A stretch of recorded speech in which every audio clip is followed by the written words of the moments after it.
Mwiriwe neza, reka nizere ko umunsi wagenze neza. Nitwa Daniel Niyonkuru, nje kubagezaho amakuru y'iriwavugwa kuri uyu munsi.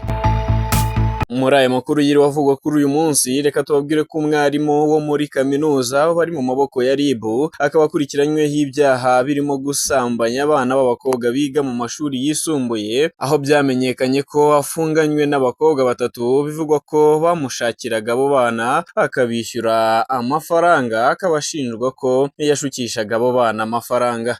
Naho mu karere ka Rutsiro hatangiye iperereza ku rupfu rwa Mukahigiro Marie Jeanne w'imyaka 51 n'umukobwa we witwa Mutuyimana Nonsiyata w'imyaka 23 basanzwe munsi y'igitanda bapfuye. Aya makuru akaba yaramenyekanye ku gicamunsi cyo ku itariki 20 Mutarama, ubwo ni ku munsi w'ejo, bikaba byarabereye mu murenge wa Gihango, akagari ka Teba, mu mudugudu wa Rasaniro. Abahageze mbere bagaragaje ko bigaragara ko abo baturage bishwe na cyane ko babonye ko hari n'amaraso yari yakoropwe. Umuvugizi wa polisi mu ntara y'Iburengerazuba na CIP Sylvestre Twajamahoro yahamije aya makuru ndetse atangaza ko iperereza ryatangiye, imirambo y'abapfuye ikaba yatwawe ku bitaro bya Murunda korerwa isuzuma mbere y'uko ishyingurwa. Itegeko rivuga ko umuntu wica undi abishaka aba akoze icyaha, yabihamijwe ahanishwa igihano cy'igifungo cya burundu. Naho abana batatu b'abamarine bari baryamye muri ruhurura mu kagari ka Rwampara mu murenge wa Nyarugenge mu mujyi wa Kigali batwawe n'amazi y'imvura, umwe ahita apfa undi aburirwa irengero, mugenzi wabo bari kumwe ararokoka. Ibyabaye mu mvura yaguye mu masaa 7:30 z'amanywa kuri uyu munsi. Umwe muri aba bana warokotse akaba yavuze ko bari baryamye muri ruhurura batazi ko imvura yaguye, bashiduka amazi yabagezeho arabatwara. Aya mazi yo muri ruhurura yamanuye aba bana yabamanuye bakuye i Nyamirambo ibageza mu gishanga cya Rwampara kirereye mu murenge wa Nyarugenge. Umwana warokotse yahise ajyanwa kwa muganga kugira ngo avurwe kuko umutwe wari wabyimbye, mu gihe bakirimo gushakisha mugenzi wabo wabuze. Umurambo w'umwana wapfuye wahise ujyanwa ku Kacyiru n'imodoka ya polisi ishinzwe gutwara imirambo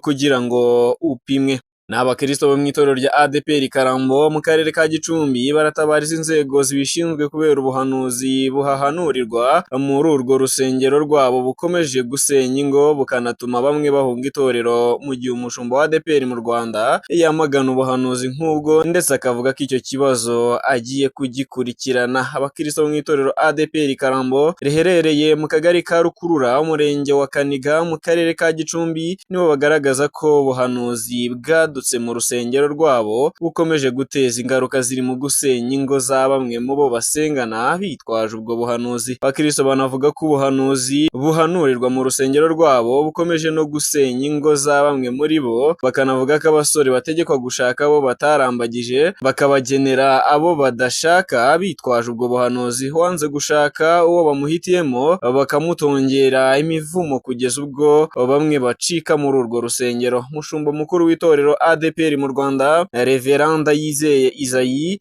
yavuze ko ubuyobozi bw'itorero rya ADPR bugiye gukurikirana icyo kibazo, ndetse anavuga ko itorero rya ADPR ryamaganye ubwo buhanuzi busenya imiryango y'abikundaniye.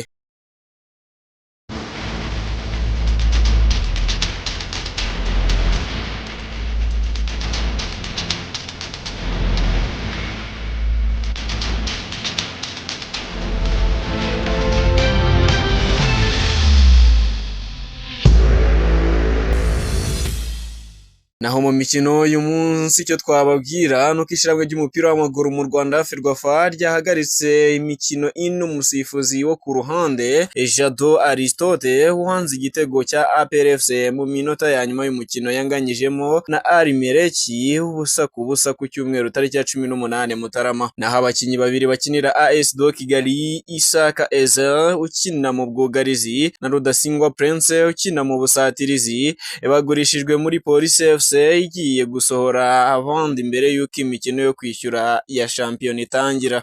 Nyuma y'ibiganiro hagati y'impande zombi na nyuma y'uko Bruce Melody asohoye itangazo ko azakorana na The Ben ariko akabihakana, kuri ubu ngubu yaje kwisubiraho akura ku mbuga nkoranyambaga ifoto yari yifashishije agaragaza ibitaramo bya Bruce Melody, agaragaza ko atazitabira ibitaramo Bruce Melody yari yatangaje. Nyuma y'uko Bruce Melody asohoye ifoto yamamaza ibitaramo bizenguruka igihugu azakorana na The Ben, umuhanzi we yagiye ku mbuga nkoranyambaga ahakana iby'ayo makuru. The Ben yifashishije ifoto Bruce Melody yari amaze gusangiza abakunzi be, maze yandikaho ijambo rigira riti fake news. Aha uyu muhanzi akaba yarashaka kuvuga ko ibyo bitaramo ari amakuru y'ibihuha. Ibi bitaramo ni bimwe mu byari mu masezerano yo kugira ngo Bruce Melody yitabire igitaramo The New Year Groove cya The Ben aherutse gukora muri BK Arena ku itariki ya mbere Mutarama y'umwaka 2026. Naho mu gihugu cy'Ubushinwa, Ubushinwa bwatangaje ko abafata icyemezo cyo gushyingiranwa biyongereyeho 8.5% mu mezi 9 ya mbere y'2025, binatanga icyizere ku bacuruza imyenda y'abageni. Abacuruza imyenda y'abageni mu mujyi wa Huibridan bagaragaza icyizere ko abashyingiranwa bashobora gukomeza kwiyongera no mu bihe biri imbere, bitandukanye n'uko mu myaka yashize umubare wabo wari muto cyane. Imibare igaragaza ko igipimo cy'imbyaro mu Bushinwa cyagabanyutse, ko cyageze ku bana 5.63% bavuka mu bantu 1000, ni ukuvuga mu mwaka 2025, kivuye kuri 6.39% bavuka ku bantu 1000 bariho guhera mu mwaka 2023.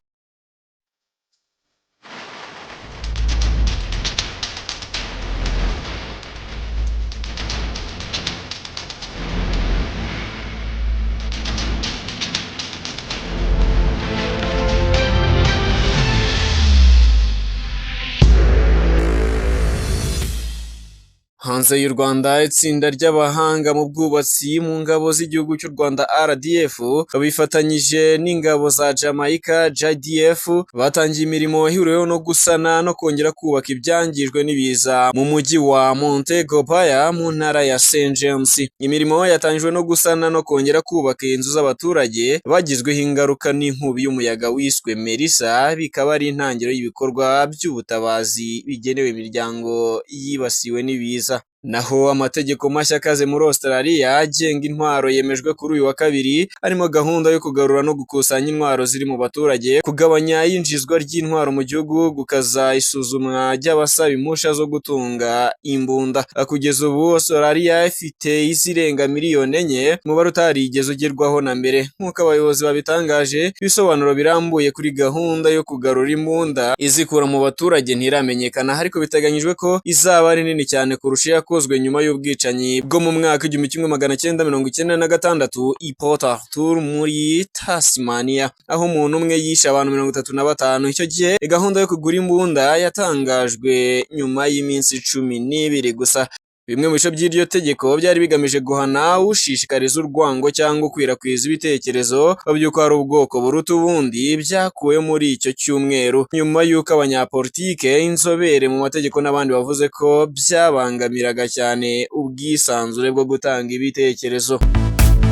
Ni nuko nsoje amakuru yavugwaga kuri uyu munsi. Reka mbashimire cyane mwe mwese twayabanyemo. Njye ndi Daniel Niyonkuru, reka mbifurize kuza kugira ibihe byiza ndetse n'ijoro ryiza.